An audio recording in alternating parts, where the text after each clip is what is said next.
Good morning students and welcome back to my channel. आज हम लोग स्टैटिक्स के चैप्टर 2 जिसका नाम है कलेक्शन ऑफ डेटा उसके बारे में पढ़ेंगे। चलिए तो शुरू करते हैं। Collection of data. डेटा को हम लोग दो तरीके से कलेक्ट करते हैं। पहला सोर्स के बेसिस पे और कुछ मेथड्स होते हैं डेटा को कलेक्ट करने के लिए उनके बेसिस पे। तो सबसे पहले हम लोग बात करते हैं सोर्सेज ऑफ डेटा।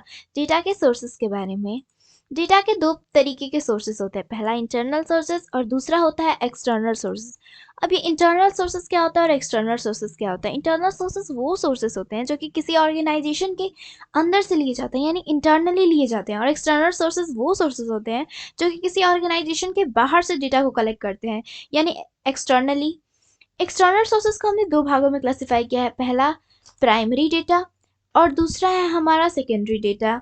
अब ये प्राइमरी डेटा क्या होता है? Data which are collected for the first time by the investigator himself with personal interview, यानी ऐसे डेटा जो कि इन्वेस्टिगेटर फर्स्ट टाइम कलेक्ट करते हैं खुद से। कैसे? पर्सनल इंटरव्यू के माध्यम से। यानी जो इंटरव्यूअर होते हैं वो इन्फॉर्मेंट से पर्सनली जाके डेटा को कलेक्ट करते हैं। और secondary data, data which have been already collected by some other person, यानी ऐसे डेटा जो कि किसी दूसरे व्यक्ति पहले से ही कलेक्ट किए रहते हैं और तब आप जाकर उन्हें कलेक्ट करते हैं। अब इन दोनों के बीच में डिफरेंस क्या है? कैसे समझेंगे कि प्राइमरी डेटा क्या है और सेकेंडरी डेटा क्या है? सबसे पहला तो प्राइमरी डेटा जो होता है वो फर्स्ट टाइम कलेक्ट किया जाता है, और सेकेंडरी डेटा पहले से ही कोई अनदर पर्सन यानी सम अदर पर्सन कलेक्ट किए रहते हैं। प्राइमरी डेटा की ओरिजिनलिटी बहुत अच्छी होती है, एक्यूरेट होता है, ये वेरीफाइड होता है। लेकिन सेकेंडरी डाटा लेस कंपेयर्ड होता है, ओरिजिनल होता है या एक्यूरेट होता है या फिर वेरीफाइड होता है। क्योंकि आप जब डेटा खुद से कलेक्ट करेंगे तो उसमें ओरिजिनलिटी होगी, एक्यूरेट भी होगा, क्योंकि आपको जो जो क्वेश्चन पूछने होंगे आप एकदम सामने पूछ रहे हैं, उसे वेरीफाई भी कर रहे हैं। लेकिन सेकेंडरी डाटा में ऐसा कुछ भी नहीं है। किसी दूसरे ने आपको डेटा कलेक्ट करके दिया हुआ है और आप उस डेटा के अनुसार पर अपने सारे कंक्लूजन्स को निकाल रहे हैं, तो मान लीजिए उसमें कुछ मिस्टेक्स हुए तो डेटा एक्यूरेट नहीं होगा। तो और प्राइमरी डेटा में ज़्यादा यानी मोर मनी एंड टाइम लगता है। मान लीजिए किसी इंडिविजुअल यानी आपको 5 लोगों का डेटा को कलेक्ट करने के लिए कहा गया है, उनकी इन्फॉर्मेशन के बारे में। तो अगर एक आदमी पंजाब में रहता है, एक बिहार में रहता है, एक उत्तराखंड में रहता है और एक हिमाचल प्रदेश में रहता है, तो आपको जाने में ट्रांसपोर्टेशन के कुछ एक्सपेंस करने पड़ेंगे या कुछ टाइम आपका ज़्यादा लगेगा। यानी उसके पास पहले तो ट्रांसपोर्टेशन में टाइम लगेगा, उसके बाद उसके पास जाओ, उसे अपना टाइम दो, उसे क्वेश्चन पूछो, उसके बाद कुछ कंक्लूजन्स निकालो, उसे वेरीफाई करो। तो उसमें बहुत ज़्यादा टाइम लग जाता है प्राइमरी डेटा में। लेकिन सेकेंडरी डाटा में ऐसा नहीं है, इसमें लेस टाइम लगता है। आराम से आप डेटा को कलेक्ट कर सकते हैं क्योंकि दूसरा आदमी पहले से निकाल के रखा हुआ है, बस उसे तो लेना है। और प्राइमरी डेटा जो होता है वो रॉ मटेरियल होता है, इसलिए उसमें हम लोग स्टैटिकल मेथड्स का यूज़ कर सकते हैं या कुछ भी एडजस्टमेंट करना होगा तो हम लोग कर सकते हैं। लेकिन सेकेंडरी डेटा में ऐसा नहीं है, हमें थोड़ी प्रॉब्लम होगी एडजस्टमेंट करने में, लेकिन हो जाएगी, ठीक है। तो इन दोनों के बीच में ये डिफरेंस था। तो चलिए हम लोग नेक्स्ट स्लाइड देखते हैं। Methods of collecting primary data, यानी प्राइमरी डाटा को कलेक्ट करने के कौन कौन से मेथड्स हैं, चलिए उन्हें देखते हैं। सबसे पहला मेथड है डायरेक्ट पर्सनल इन्वेस्टिगेशन, जिसे हम लोग शॉर्ट फॉर्म में डीपीआई कह सकते हैं। दूसरा है इनडायरेक्ट ओरल इन्वेस्टिगेशन, यानी आईओआई कह सकते हैं। तीसरा है information through local sources, ILS. Fourth है information through questionnaires and schedules, यानी आईक्यूएस कह सकते हैं हम इसे। तो चलिए सबसे पहले हम लोग बात करते हैं डायरेक्ट पर्सनल इन्वेस्टिगेशन यानी डीपीआई के बारे में। Under this method, the investigator collects the data personally. He makes the direct contact with the object, conduct the inquiry on the spot and collect information. इस मेथड में जो investigator होता है वो पर्सनली डेटा को कलेक्ट करता है, यानी वो डायरेक्ट कंटेक्ट रखता है ऑब्जेक्ट से। ऑब्जेक्ट्स का यहाँ पे डिनोट कर रहा है इन्फॉर्मेंट को, ठीक है। ऑब्जेक्ट यहाँ पर इन्फॉर्मेंट को डिनोट कर रहा है, यानी यह इन्फॉर्मेंट से डायरेक्ट कंटेक्ट रखता है और ऑन द स्पॉट इंक्वायरी को कंडक्ट कराता है और इन्फॉर्मेशन को कलेक्ट करता है। अब इसके मेरिट्स को हम लोग देखते हैं। ये ओरिजिनल होता है, आप खुद से कलेक्ट करें तो ओरिजिनल होगा, रिलायबल होगा, एक्यूरेसी इसमें ज़्यादा अच्छी होगी, यूनिफॉर्मिटी मेंटेन होगी, इसमें फ्लेक्सिबिलिटी होगी, और जो स्टडी ऑब्जेक्ट है वो उस पर सूट करेगा। अब डिमेरिट्स क्या होती हैं इसकी? हम लोग लार्ज एरिया को कवर नहीं कर सकते। अब हर एक से जाके पर्सनली डेटा को कलेक्ट करना थोड़ा अनपॉसिबल है या इम्पॉसिबल है। इसमें पर्सनल बायस भी इंक्लूड कर सकते हैं आप। ये कॉस्टली भी होती है और लेस रिप्रेजेंटेटिव भी होती है। अब इसकी सुटेबिलिटी के बारे में बात कर लेते हैं हम लोग कि आखिरकार हम लोग कहाँ पर इसे यूज़ कर सकते हैं, कब इसे यूज़ करना चाहिए इस मेथड का। तो चलिए सबसे पहला तो और क्या क्या चीज़ें होनी चाहिए। The field of investigation is limited, यानी इसके जो इन्वेस्टिगेशन फील्ड है जब लिमिटेड स्कोप में करनी हो तब इसका यूज़ कर सकते हैं हम लोग। सेकंड है information has to be kept secret, अगर आप इन्फॉर्मेशन सीक्रेट रखना चाहते हैं तो इसका यूज़ कर सकते हैं, या आप पब्लिकली भी कर सकते हैं इसे। A greater degree of accuracy of the data is required, यानी जो डेटा होता है अगर आपको एकदम एक्यूरेट चाहिए तो आप इसे कर सकते हैं। फोर्थ है originality of data is important, यानी डेटा की अगर आपको ओरिजिनलिटी चाहिए तब आप इसे परफॉर्म कर सकते हैं। एंड लास्ट है हमारा when direct contact with informant is required, और आपको उस इंफॉर्मेंट से डायरेक्ट कंटेक्ट चाहिए, ये बहुत ज़रूरी है उससे मिलना, तो अब आप इसे परफॉर्म कर सकते हैं। दूसरा है हमारा इनडायरेक्ट ओरल इन्वेस्टिगेशन।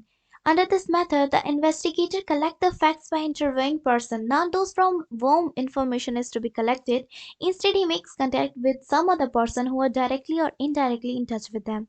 इस मेथड में जो इन्वेस्टिगेटर होता है वो उस पर्सन के, यानी जिसके बारे में उसे इन्फॉर्मेशन निकालनी है, उसके पास ना जाकर वो दूसरे पर्सन के पास जाता है जो कि उस इन्फॉर्मेंट से डायरेक्टली या इनडायरेक्टली टच में होता है या उससे कनेक्टेड होता है।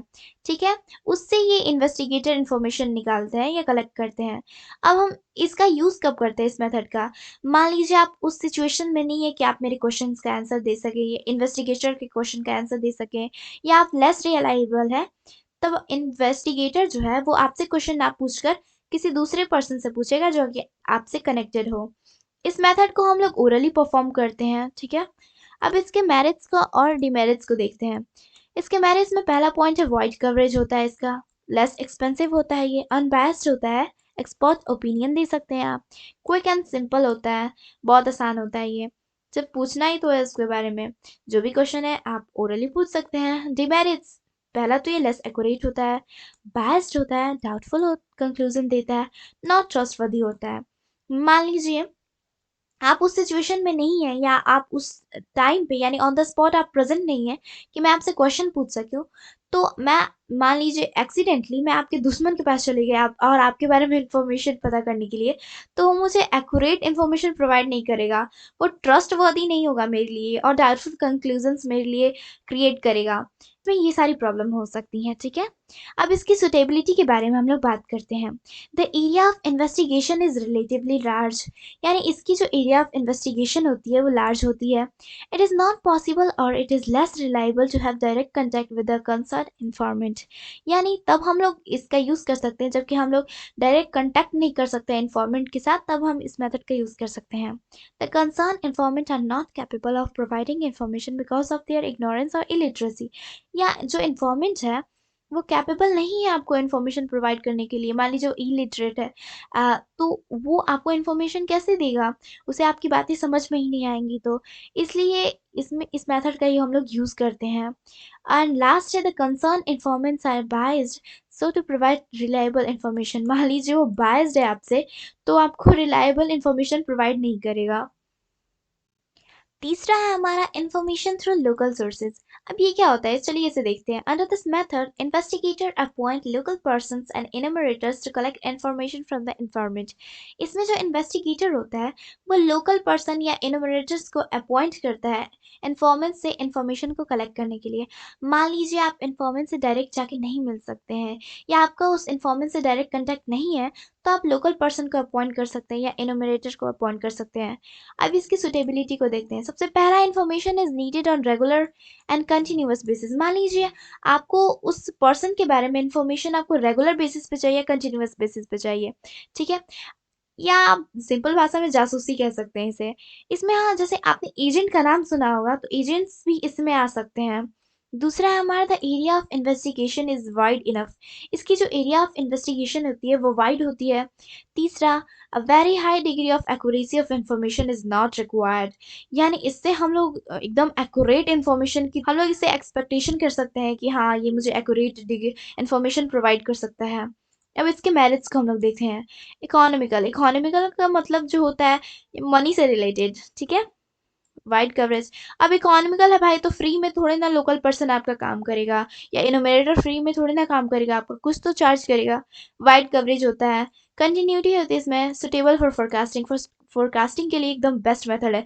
मीडिया वाले जो होते हैं, मान लीजिए किसी पे आपको एकदम फोकस करना है, किसी मिनिस्टर पे या किसी सेलिब्रिटी की इंफॉर्मेशन चाहिए आपको, तो आप इस प्रोसेस को परफॉर्म कर सकते हैं या इस मेथड को कर सकते हैं। अब इसके डिमेरिट्स को देखते हैं हम लोग। लैक ऑफ ओरिजिनलिटी, ओरिजिनलिटी की कमी होती है, यूनिफॉर्मिटी की कमी होती है, एक्यूरेट भी नहीं हो सकता है, ये बायस्ड भी हो सकता है, या डिले इन कलेक्शन, यानी कलेक्शन में डिले हो सकता है, यानी टाइम कंज्यूमिंग भी आप इसे कह सकते हैं। अब चलिए हम लोग कुछ वर्ड्स को समझते हैं जो बार बार रिपीट हो, जैसे इन्वेस्टिगेटर। इन्वेस्टिगेटर क्या होता है? ऐसा है कि इन्वेस्टिगेटर एक ऐसा पर्सन होता है जो आपसे क्वेश्चन पूछता है, यानी आपके बारे में इन्वेस्टिगेट करता है, कुछ इन्फॉर्मेशन निकालता है, या किसी के बारे में भी इन्फॉर्मेशन निकालता है, किसी भी टॉपिक के बारे में। ठीक है। अब मैंने रिपीट किया है इन्फॉर्मेंट वर्ड बार बार में। इसे इन्फॉर्मर भी कह सकते हैं, रेस्पॉन्डेंट एंड कॉरेस्पॉन्डेंट भी कह सकते हैं, यानी जो हमारे क्वेश्चन का आंसर देता है, यानी इन्वेस्टिगेटर के क्वेश्चन का आंसर जो देता है उसे हम लोग इन्फॉर्मेंट कहते हैं, यानी जो हमें इन्फॉर्मेशन प्रोवाइड करता है। अब है इनोमिनेटर। इनोमिनेटर क्या होता है? इनोमिनेटर ट्रेंड पर्सन होता है जो कि इन्फॉर्मेंट से इन्फॉर्मेशन को कलेक्ट करता है। ठीक है, और इसका कोई ज़्यादा काम नहीं होता है, बस इन्फॉर्मेशन को कलेक्ट करने का इसका काम होता है। हम लोग चौथा मेथड देखते हैं जिसका नाम है information through questionnaires and schedules, यानी इन्फॉर्मेशन हम लोग कैसे क्वेश्चनरीज एंड शेड्यूल के माध्यम से निकालते हैं। Under this method first of all questionnaires is prepared, यानी इस मेथड में हम लोग सबसे पहले क्वेश्चनरीज बनाते हैं। यानी क्वेश्चनरीज जो होता है वो लिस्ट ऑफ क्वेश्चन होता है जो कि डायरेक्टली या इनडायरेक्टली इन्वेस्टिगेशन के ऑब्जेक्टिव से कंसर्न करता है। देखिए, अब आपके मन में एक क्वेश्चन आ रहा होगा कि क्वेश्चनरीज एंड शेड्यूल्स क्या होता है। देखिए, दोनों सेम ही होता है, बस थोड़ा सा का डिफरेंस होता है। जो क्वेश्चनरीज में जो क्वेश्चंस प्रिपेयर किए जाते हैं उसका आंसर इन्फॉर्मर खुद से देता है, उसे किसी की हेल्प की जरूरत नहीं पड़ती है। लेकिन जो शेड्यूल्स में होता है वो इन्फॉर्मर खुद से आंसर फिलअप नहीं करता है, वो उसके लिए इनोमिनेटर को अपॉइंट किया जाता है जो कि उसके उससे क्वेश्चन भी पूछता है और उसके आंसर को फिलअप भी करता है। अब देखिए, हम लोग इन्फॉर्मेशन क्वेश्चनरीज के थ्रू दो मेथड से कलेक्ट कर सकते हैं। पहला तो मेल करके, अगर जो बंदा है, अगर आप उसे मेल करेंगे तो आपके मेल का वो ज़रूर रिप्लाई करेगा। जैसे कोई फीडबैक मांगता है, आपने कोई भी ऐप यूज़ किया होगा तो उसने फीडबैक मांगा होगा आपसे, या फिर बीच बीच में अगर आपने डिज्नी हॉटस्टार यूज़ किया होगा तो कुछ क्वेश्चंस आते हैं और कुछ ऑप्शन दिए रहते हैं, आपको बस टिक करना रहता है। तो क्वेश्चनरीज होते हैं जो कि आप खुद से कर सकते हैं। लेकिन अगर जो बंदे इलिटरेट हैं या मेल का आंसर नहीं दे सकते तो उनके लिए इनोमिनेटर को अपॉइंट किया जाता है जो कि शेड्यूल के मेथड में आता है। चलिए अब हम लोग इन्फॉर्मेशन थ्रू मेल्ड क्वेश्चनरीज को डिटेल में देखते हैं। Under this method a set of questions are sent to informant by post with a request to answer and return it within a specified time. इसमें हम लोग informant को कुछ question send करते हैं, पोस्ट करते हैं कि वो, और रिक्वेस्ट करते हैं कि आप उन क्वेश्चंस के आंसर हम तक सेंड करें एक स्पेसिफाइड टाइम के तहत। Such schedules generally have prepaid postal stamps affixed to them, यानी इस टाइप के शेड्यूल्स के साथ प्रीपेड पोस्टल स्टैम्प्स अफिक्स्ड होते हैं। इफ नेसेसरी, अगर ज़रूरी पड़े तो आपको एक एज्यूरेंस दिया जाता है कि आपने जो आंसर दिया है उसे हम लोग कॉन्फिडेंशियल रखेंगे। ये आजकल के इंडिविजुअल में बहुत पॉपुलर मेथड यूज़ हो रहा है, यानी इस मेथड का ज़्यादा इंडिविजुअल लोग यूज़ कर रहे हैं आजकल। अब इसके मेरिट्स को देखते हैं। पहला तो ये इकोनॉमिकल होता है, ओरिजिनल और रिलायबल होता है, वाइड कवरेज, एक बार हम लोग ज़्यादा एरिया को कवर कर सकते हैं। इसके डिमेरिट्स को देखते हैं। इसका लिमिटेड हम लोग यूज़ करते हैं। लैक ऑफ इंटरेस्ट की कमी होती है इसमें, लैक ऑफ फ्लेक्सिबिलिटी होता है, बायस्ड इन्फॉर्मेशन भी होता है इसमें, लेस एक्यूरेट होता है ये। अब इसकी सुटेबिलिटी के बारे में बात करते हैं। Area of study is very wide, यानी इसकी जो एरिया ऑफ स्टडी होती है वो वाइड होती है। When the informant are educated and can well reply questionnaire, अगर इन्फॉर्मेंट एजुकेटेड है तो बहुत बढ़िया है, वो आपके क्वेश्चंस का वेल रिप्लाई कर सकते हैं, बहुत अच्छे तरीके से रिप्लाई करेंगे। यहाँ पे बीइंग होगा। बीइंग इन्फॉर्मेशन में भी ready for taking trouble of filling questionnaires and mail it back in time, यानी इसमें जो इन्फॉर्मेंट होते हैं उन्हें ज़्यादा परेशानी नहीं होगी क्वेश्चनरीज को फिल करने में, और वो एक स्पेसिफाइड टाइम के तहत आपको मेल भी कर देंगे उन क्वेश्चन को। आप इसका यूज़ तब कर सकते हैं जब आपको क्वेश्चन की बहुत, यानी क्वेश्चन के आंसर की बहुत इंपॉर्टेंस है, यानी आपको एक लिमिटेड टाइम तक उसका आंसर चाहिए, तो आप इसका इस मेथड का यूज़ कर सकते हैं। अब हम लोग देखेंगे क्वेश्चनरीज थ्रू इनोमिनेटर को ब्रीफ में। Under this method information is collected on the basis of questionnaires through enumerator. इस मेथड में हम लोग क्वेश्चन यानी इन्फॉर्मेशन को इन्फॉर्मेंट से एक इनोमिनेटर के माध्यम से कलेक्ट करते हैं। Enumerator are those person who help the investigator in collecting the data, यानी इनोमिनेटर वो व्यक्ति होते हैं जो कि इन्वेस्टिगेटर की मदद करते हैं डेटा को कलेक्ट करने के लिए। The enumerator are given training to fill the schedules and put the question intelligently to obtain accurate information, यानी इसमें उनको हेल्प किया जाता है कि वो शेड्यूल्स को, यानी ट्रेन किया जाता है कि वो शेड्यूल्स को कैसे भरें, अपनी इंटेलिजेंसी का यूज़ करके एक्यूरेट इन्फॉर्मेशन को कैसे ऑब्टेन करें। For the success of this method, enumerator should be intelligent, honest, and trained and unbiased. इसमें enumerator को ज़्यादातर हम लोग intelligent को रखते हैं, honest होना चाहिए, trained होना चाहिए और unbiasedness होना चाहिए उसमें, यानी किसी से वो bias ना हो। अब इसके मेरिट्स को हम लोग देखते हैं। ये वाइड एरिया को कवर करता है, एक्यूरेसी होती है इसके रिजल्ट में, फर्स्ट हैंड इंफॉर्मेशन आपको देता है, अनबायस्ड होता है, ये कंप्लीटनेस होता है इसमें, कंप्लीटलीनेस यानी एक भी क्वेश्चन इसमें छोड़ता नहीं है। ये अगर आपने किसी क्वेश्चन का आंसर भी नहीं दिया तो इनोमिनेटर आपकी अपनी इंटेलिजेंसी का यूज़ करके आपकी क्वेश्चंस को ये कंप्लीट कर लेता है। अब इसके डिमेरिट्स को हम लोग देखते हैं। ये एक्सपेंसिव होता है, भाई आपकी काम कर रहा है तो आपसे तो कुछ पैसा ही लेगा, फ्री में थोड़ा ना आपका काम करेगा। अवेबिलिटी ऑफ इनोमिनेटर, यानी कभी कभी इनोमिनेटर नहीं मिल पाते हैं जल्दी हम लोगों को, क्योंकि इनोमिनेटर को ज़्यादा तेज़ होना चाहिए, यानी एक्सपर्ट नेचर का होना चाहिए, जिससे एक्सपीरियंस हो, तो वैसे लोग ज़्यादातर नहीं मिल पाते हैं। टाइम कंज्यूमिंग, इसमें टाइम थोड़ा ज़्यादा लगता है, क्योंकि आप इन्फॉर्मेशन इनोमिनेटर को देंगे, इनोमिनेटर जाके इन्फॉर्मेशन से डेटा को कलेक्ट करेगा, उसे फिल करेगा, फिर आप तक पहुंचाएगा, तो इसमें ज़्यादा टाइम लगता है। Not suitable for private investigation, यानी इसका हम लोग प्राइवेट इन्वेस्टिगेशन करने के लिए यूज़ नहीं कर सकते हैं। अब इसकी सुटेबिलिटी को हम लोग देखते हैं। The investigation field is very large, यानी इसकी जो इन्वेस्टिगेशन फील्ड होती है वो बहुत वाइड होती है। The investigation can be done with the help of specialised and skilled investigation, यानी हम लोग जो इन्वेस्टिगेशन करते हैं वो उसमें हम लोग इन्वेस्टिगेटर जो होना चाहिए हम लोग का, वो स्पेशलाइज्ड और स्किल्ड होना चाहिए, या जो इनोवेटर को हम लोग रखते हैं वो भी स्पेशलाइज्ड होना चाहिए। अगर उसमें स्किलनेस की कमी है या वो ज़्यादा स्पेशलाइज्ड नहीं है तो एक्यूरेट आंसर को नहीं निकाल सकता है, उसकी जो जितनी भी डेटा होगी वो लेस एक्यूरेट होगी। The investigator are well versed in local language of the informant, यानी जो इन्वेस्टिगेटर होना चाहिए, जो यानी डेटा को कलेक्ट कर रहा है इन्फॉर्मेंट के माध्यम से, वो उसे इन्फॉर्मेंट की लोकल लैंग्वेज भी आनी चाहिए, यानी वो इन्फॉर्मेंट की भाषा भी जानता हो। मान लीजिए अगर इन्फॉर्मेंट इंग्लिश बोलता है और आप हिंदी बोलते हैं, जो इन्वेस्टिगेटर है, तो उसे इंग्लिश भी आनी चाहिए कि हाँ, मैं उसकी भाषा को समझ सकूं। So thank you so much, हमने इस लेक्चर को कंप्लीट कर लिया। अगर आपको ये वीडियो पसंद आया तो like share and subscribe button को क्लिक करना ना भूलें। मिलते हैं हम लोग नेक्स्ट वीडियो में।